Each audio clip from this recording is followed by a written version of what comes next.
Função polinomial do segundo grau, continuação.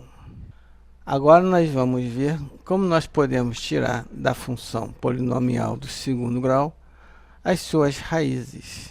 Lembrando que na definição da função polinomial do segundo grau nós tínhamos y igual a vezes x ao quadrado mais bx mais c, ou f de x igual a vezes x ao quadrado mais bx mais c, ou seja, a mesma coisa, né? A mesma coisa porque nós já sabemos que o y é igual a f de x.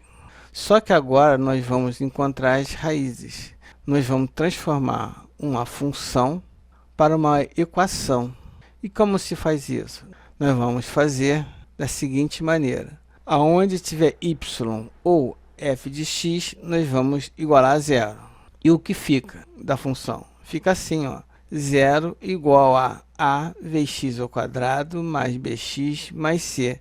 Vamos colocar o igual a zero na direita. Fazendo assim, nós temos uma equação parecida com a equação estudada no ensino fundamental. Agora sim, nós temos uma equação e vamos utilizar essa equação para encontrarmos as raízes. Mas antes, só para lembrar que, por que nós fizemos y igual a zero? É porque as raízes estão justamente em cima do eixo x. E nesse caso, o y é igual a zero. Esse é o motivo de fazermos y ou f de x igual a zero.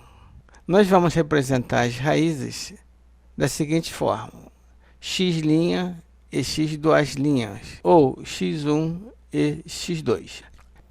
Lembrando que nós estamos estudando a função polinomial do segundo grau, ou função do segundo grau. Sendo assim, nós sempre teremos duas raízes. Para encontrarmos as raízes, nós vamos utilizar a fórmula de Bhaskara. X igual a menos b mais ou menos a raiz quadrada de delta dividido por 2 vezes o a, onde o delta é igual a b ao quadrado menos 4ac. Agora, nós vamos utilizar o que nós vimos anteriormente, ou seja, como tirar os coeficientes de uma função do segundo grau. Na fórmula de Bhaskara, observem que nós estamos utilizando o delta e não o b ao quadrado menos 4ac.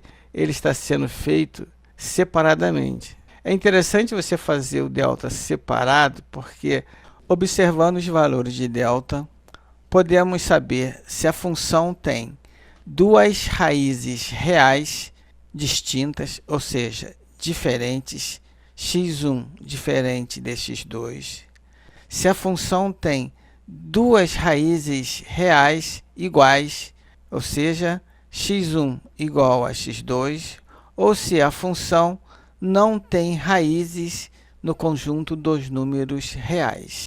Vamos ver agora quando o valor do delta for maior do que zero.